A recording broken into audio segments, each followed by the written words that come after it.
Good afternoon, everybody. Welcome to another edition of the Henry Day Jr. Sports Wrap-Up Show. Today is the first Tuesday of December. Today is December 2nd, 2025. The first Tuesday of December. We're about 4 weeks away until 2026. And I'm so grateful that I will be talking to you about a lot of things going on in the world of sports, that including what's going on in NFL, college football, NBA, and more. Now let's go to the NFL first. Recapping Week 13. On Sunday, the Steelers got blasted by the Buffalo Bills. Josh Allen once again continues to show wide everybody he's the MVP. Another great game by James Cook, and that dominant run that he had in the game against the Steelers, but also just put him in dominant performance by the offensive side of the ball and also defense as well for the Bills. The 49ers blew up my Cleveland Browns on Sunday. Shedeur played very well, but some things that he needs to clean up a bit before his third start against Tennessee on Sunday afternoon in Cleveland. The Washington Commanders and the Denver Broncos did not disappoint me. Denver hold off winning by 1 on Sunday night. That's a great game between Denver and Washington. Had to come down to a 2-point conversion that Washington tried to win, but at the end, Washington's 2-point conversion didn't go through. Nick Bonito did what he had to do to stop the Broncos from the Washington Commanders from upsetting the Denver Broncos on Sunday. And last night against the Patriots and the Giants last night, Drake May continues to show why everybody that he is an MVP candidate. Another 200-plus yard performance, 2 more touchdowns in the air, and you could probably say the New England Patriots won 10 straight. They look like the Tom Brady, Bill Belichick Patriots that they had a long winning streak, winning 11 straight AFC East division titles, and they 10 in New England. And I guess what they saying in Foxborough is that could be a new dynasty coming soon. You never know. Drake May is doing a great job, averaging almost 80% of his completions this season. He is leading in that category as well. So for the New England Patriots and the Denver Broncos, they're going to go neck and neck to see who's be the number 1 seed. Houston won a great win over Indianapolis Sunday, 20-16. C.J. Stroud returning from a 3-game absence from a concussion. The Houston Texans beat Indianapolis 20-16. Sorry about the name confusion again. It's Houston Texans, the football team, 20-16, and now they are 1 game behind the wild card teams in Jacksonville and Indianapolis. Jacksonville, who beat Tennessee on Sunday, they will host Indianapolis in a big AFC South playoff implicated matchup Sunday afternoon, while Houston will be going to Kansas City for a huge playoff implication game against the Chiefs Sunday night. Monday Night Football is next Monday. We'll get to Week 14 in a minute. The rest of the action, I mentioned about the games that they already played. Cincinnati knocked off Baltimore on Thursday Night Football on Thanksgiving. Dallas hosted Kansas City and beat them in a close game. And Detroit got knocked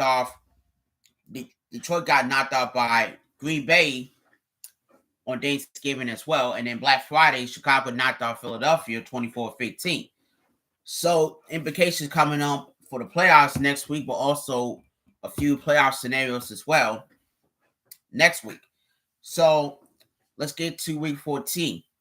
Week 14 will be very interesting. That on Thursday night, it'll be Dallas versus Detroit. It's going to be 2 teams that are gunning for playoff spots. Dallas 6-5-1 versus Detroit 7-5. And Detroit right now are 2 games behind Chicago, but just a game and a half behind Green Bay, who swept them in this season 2-0 in the season series. While Dallas is 6-5-1, that Philadelphia lost back-to-back games, two back of Philly for the NFC East.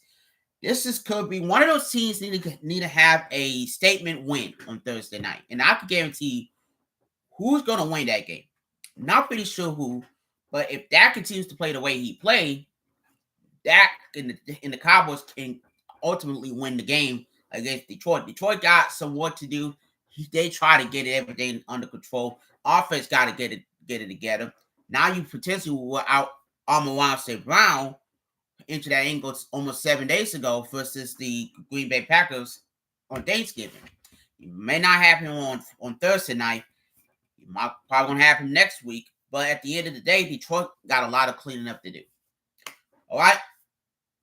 The AFC North leads on the line. Cincinnati and Baltimore. No, bad track. Pittsburgh and Baltimore for the division lead on Sunday. It's gonna be a great matchup. Aaron Rodgers taking on Lamar Jackson. The first of two meetings between the Steelers and the Ravens on Sunday.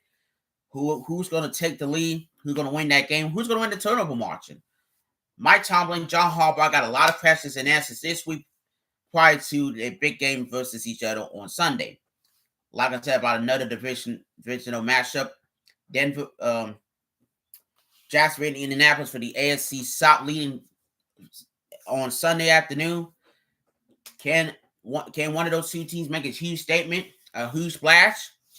We're about to find out on Sunday in Jacksonville. And I mentioned about Kansas City hosting Houston in the big game as well between the Texans and the Chiefs. Who's going to make a statement out of Patrick Mahomes or C.J. Stroud? We're about to find out on Sunday Night Football. Monday Night Football is the Chargers host the Eagles in L.A. The Chargers come out and win over the Raiders yesterday on Sunday, while the Eagles coming out with a loss again to the Bears on Friday, on Black Friday.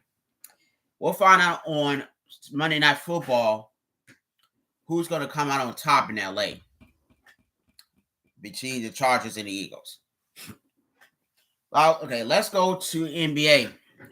A lot of days going on in the National Basketball Association. You talk about winning streaks. Okay, Oklahoma City tried to win their 13th straight versus Golden State tonight. The Lakers' 7-game winning streak got snapped by Phoenix yesterday. LeBron got 10 points to continue his double-digit streak at 1,297 games, the longest of any player in NBA history. By the way, this is his 23rd season. He missed 15 games. And 17 is the limit for him to not be eligible for all NBA teams this season. LeBron, we don't know what his status is going to be at the end of the season. Either he's going to stay with the Lakers, go back home to Cleveland, or just retire. We don't know yet. I don't have an answer for it, but I know I'm thinking what LeBron's going to do. Want to win his 5th championship? Want to win his 5th MVP?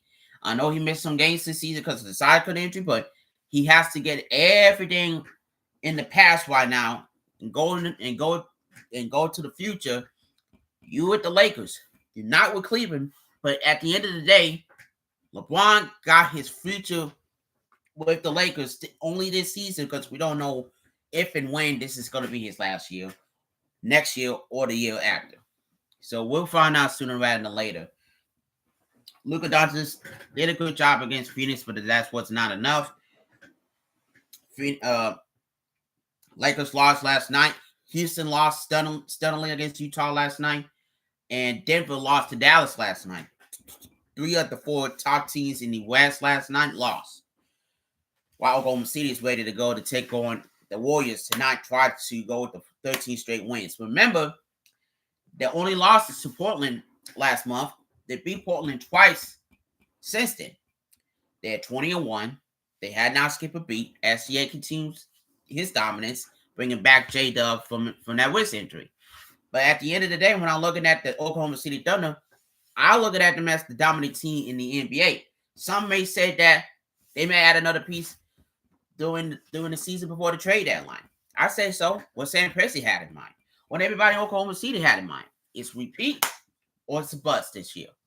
We'll find out sooner rather than later. I got my poll up ready to go. If anybody come watch my show right now, I got that poll ready to go. Who's going to win the NBA championship this season? Out of Oklahoma City, Boston, or the field?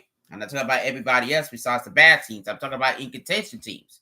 Minnesota, Denver, the Clippers, the Bucks, the Pistons as well. Detroit's part of the poll as well. Detroit played well so far. They had their 13-game winning streak ending the day before Thanksgiving against the Celtics. They lost to Orlando Friday, but they bounced back winning against Miami on Saturday and last night in a close game against Atlanta. And JB Bickerstaff, the former Cavalier head coach, was so focused this year after a 30-win improvement last year to finish 44-38. So close to game 7 against the Knicks in the first round last season. This is a great Detroit Pistons team. You got young players. Kate Cunningham is still doing great things. Try to get an All-NBA team. Try to get some MVP votes this year for him. But look at JB Bickerstaff. If he wins Coach of the Year, what does he mean to the Detroit Pistons? Their style, they